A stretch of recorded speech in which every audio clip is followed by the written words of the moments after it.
Ako talaga, I think things will get worse before it gets better. Yun naman trajectory ng Pilipinas, parang gano'n ng Pilipinas, no? It will get worse first. Kasi mag-i-implode din naman yung mga sila. Ang iniintay ko talaga ay magbardagulan ng mag-break up yung magjowa ngayon ng Kakamping at BBM. Hindi ba ganyan naman sa mga magjowa? Yung una, naging sila. Tapos, nagkahiwalay. Tapos, merong umeksena. Ako na magiging joy. Akala naman nung umeksena na magiging jowa, siya yung makakapagpabago or makokontrol niya yung I can fix him, lalaki. I can fix him drama. Makokontrol niya yung lalaki. Maka-feeling niya, siya yung chosen one sinugo ng Panginoong Diyos para mabago yung lalaki. Yung mga ganyang babae. Yeah. I can fix him nga. I can heal a boy. Tapos diba, ganun kasi ngayon ang sitwasyon ng DDS, ng Kakamping at ni BBM. Yung mga Kakamping noon, sinabi sa mga DDS, budulin kayo niyan. Hindi naman tayo naniwala. Binudol nga tayo ng year na. Tapos sila naman yung umeksena. Dahil feeling nila hindi sila bubudulin.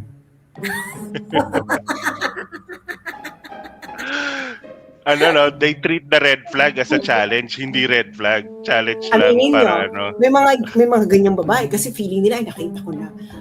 Alam ko na kung paano anuhin niyang lalaki. I-maneuver. Oo, kaya nga inaano ko na ngayon talaga, hinihintay ko lang talaga is masakit yung nangyari sa amin, di ba?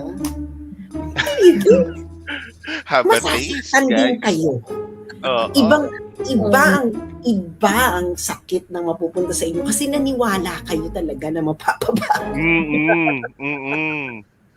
Tayo na nakita natin toxic siya, lumayas tayo eh. Mas galit sa inyo yan kaysa sa amin. Hindi ba naman aminin nyo, di ba? Yung mga kalimitan, di ba? Halimbawa, may nagsabi sa iyo, bubudulin ka niyan. Tapos binudol nga. Tapos siya yung umeksena. Ay, di ba sabi mo, budulero yan? Bakit ikaw yung nakikipag-jowa? Hindi ba doon sa nakipag-jowa na nagsabing bubudulin yung ex? Mas masakit yung nangyayari sa kanila madalas. So, yan na lang talaga hinihintay ko. And let's see if that cycle will continue, which probably will. Because once a budolero, always a budolero. Kaya nga eh. Hindi ba? So, kayo biglang nagbago dahil biglang kayong kasiping sa kama ngayon. Parang correct. Kahit na 2 years lang magkaaway ang DDS and BBM. Pinks pa kaya na 30 plus years. 40 years na, mother. 40 diba? Na. 4 decades na tayo. Ang buong pamilya. Ngayon lang yan. Kasi kaaway ni BBM ang DDS. Kailangan niya syempre ng kakampi. Syempre, kayo yung kakampi ngayon. Pero, girl, ang dami this is a cycle. It happens to friendships. It happens to a lot of things. It happens to gangs. It happens to countries. It happens to, hindi ba, halimbawa, yung US noon, saka Soviet Union, magkakampi sila, kaaway nila yung Nazi Germany. Active powers. Tapos nagkatapos wala na yung Nazi Germany. Sila na yung gustong magpatay. Bakit? Cold War naman, Oo. So, tayo naman. Ano tayo? Nakaganyan lang tayo. Sige, sino kung nakatay ko sa inyong dalawa? Watching lang on the side. Oo. Diba? Bahala kayo dyan. I am waiting for the moment when we are the one who's watching. Actually, mas gusto ko nga yan eh. Na halimbawa, nagka-Noel ng 2028. Which most might probably happen, no? O hindi ma-impeach si Sara. Magno-Noel, syempre, ikaw naman, kakamping ka. Okay na, sige na. Basta tayo, power sharing tayo, BBM, ganyan. Syempre, yung LBM group naman, power sharing tayo, ganyan. Tapos, nagkaroon na lang tayo. tignan nga natin yung power sharing na yan. Mm-mm. Ganito, power sharing tayo, power sharing. Ito, share natin to power ha, share natin to. Okay, close your eyes. Close your eyes. Okay, here's your share. Here's your share. May share ka pa rin. Hindi naman nakakapagod din. Sige, parang kaning mo na, hindi, deadmine mo na. Hayaan mo na sila magrambulan dyan. Actually, gano'n na rin naman yung attitude ni Inday. Parang, putya, bahala kayo dyan kung anong gagawin nyo. Kasi kaya, Actually, sinabi si Inday na rin naman sabi niya, niya, di ba? parang ano ni Inday, di ba na, well, kung destiny niyang ma-impeach, di ma-impeach siya. O di deadma, bumalik na lang siya uli sa law practice, ganyan. Gano'n na uli yung eksena niya or maging nanay na lang siya, hindi ba? Alagaan niya na yung mga anak niya. So parang, alam mo yun, and that's the end. And then manonood na lang tayo. Kasi gusto ko talagang makita talagang magbardagulan talaga yan eventually. Magbabardagulan yan eventually, girl. Like, kaya siguro rin, di ba sinabi ko nga sa inyo na, kaya siguro rin, ayaw rin ma-impeach.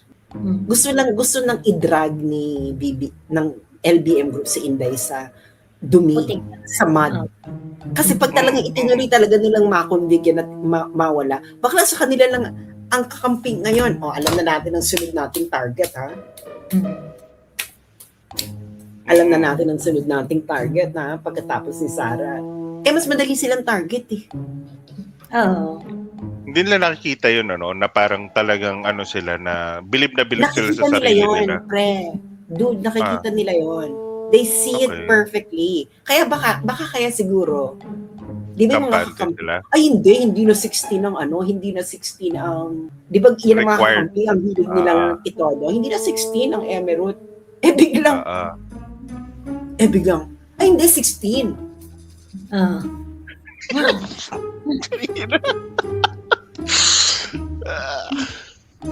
Hindi naman nakikita, pinaglalaro kayo. Dito, sa Romualdez, Lisa, at saka Bongbong na side, si Martin yung nagpupush na ibawasan yung Impeachment. threshold.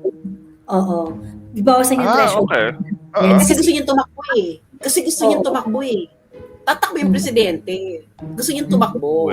Si Martin. Syempre, pag tumakbo siya, kaya niya nang pabagsakin yung mga kakampi. Diyos ko, i-reveal lang niya. Ito yung mga nakatanggap ng Oo. mga Yung nakatanggap mga sa inyo. pumirma. May mga bayad kayo, mga MOOE ninyo, mga hype kayo. Hindi ba? So, pero itong si LB, gusto lang talaga nilang bakla, Patikim lang. Payanig lang yung gusto ng LB. oo, gusto lang nilang wag naman kami masyado nasa amin ng attention ng bayan. Ibaling na lang natin kay Inday uli, ganyan. Oo. Bakla, kung ikaw, nagmamadali kang tanggalin si Inday, bakit mo papakabain ng 7 months? Totoo. What for? Bakit mo pa kakain hanggang 2027? Correct. Bakit? Pwede mo namang 2 buwan lang yan. And Kung talagang gusto mo, no? Oo.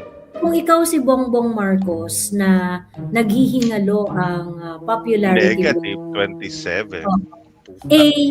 Seemingly fair impeachment trial may reflect good on him. Diba? May boost, tama. Gano'n. Kasi parang, in-ensure talaga ng Pangulo na magiging fair impeachment trial. Kines, yung mga gano'n. Hindi, saka rin, kasi nag-gamble sila. Bakit hanggang 2027? Kasi if ever na ma-convict, kung mamimili siya ng vice president, kasi siya mamimili ng vice president, tapos i-approve yan ng Congress as a whole. I-approve na. So, pwede niyang ipitik-pitikin na, sige, ito muna. Tapos hanggang makalimutan. Kasi kung mag-appoint siya ng maaga, may panahon pa itong i-appoint kong vice president para tanggalin ako sa pwesto. Oo. Kaso, pag 2027 na, sino naman mag-gagambol na 1 year ka na lang sa pwesto, hindi ba? Wala naman siguro mag-gagambol na 1 year ka na lang sa pwesto. Wala nang value. Mag-ipon ka ng kaaway for nothing, di ba? Oo, na 1 year. For 1 year lang. Oo, parang wala na. Pero syempre, gusto rin nila, ayaw rin niya matanggal. Kasi pag natanggal na, bakla, kung sino yung appoint mo ng vice president, tatangong presidente yan. Most likely, guaranteed Syempre, na yun. anong gagawin niya? Bababuyin ka niya, girl. Kahit hindi ka niya palitan, bababuyin ka niya para yung kandidato mo. Hindi maging viable at less appealing, di ba? Sa next run. Oo. Ito yung nagtatanong, do you think it's true that the Philippines is now upper mid? Yeah, yes, it is true. But you have to look at the context kung paano yung classification ng upper middle class economy. Yung Philippines na upgrade, parang 6 countries yata yung na-upgrade. Let me remind you na walang na-downgrade. I see. Okay. Okay? So, meron lang pa ang na-reclassify, konting-konti parang 6 countries lang yung na-reclassify. But even World Bank yan 'di ba yung Kakategorize niyan. Ginagawa nila yan in order to see kung sino yung mga economies na pwede nilang viable na pwedeng pautangin. Ganun yung yun yung ginagawa nila dyan. So, reasoning nila dyan, oo, para doon talaga yon. So, it has nothing to do with the country being developed. It does not directly measure poverty, inequality, quality of life, infrastructure, yung mga ganong bagay. So, it's really about, pati distribution ng pera, wala namang yun doon. Walang bearing doon sa niya. So it is not something to celebrate.